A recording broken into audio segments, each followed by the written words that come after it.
তো বন্ধুরা, আজকে একটা নর্মাল রান্নাই হবে।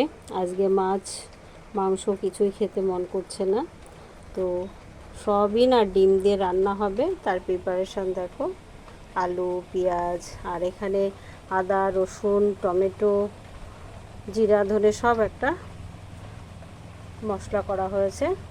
চলো আমরা তাড়াতাড়ি করে রান্নাটা শুরু করি। পেঁয়াজ আলু ভাজা হয়ে গেছে, এবার এই মশলাটা দিয়ে দেবো।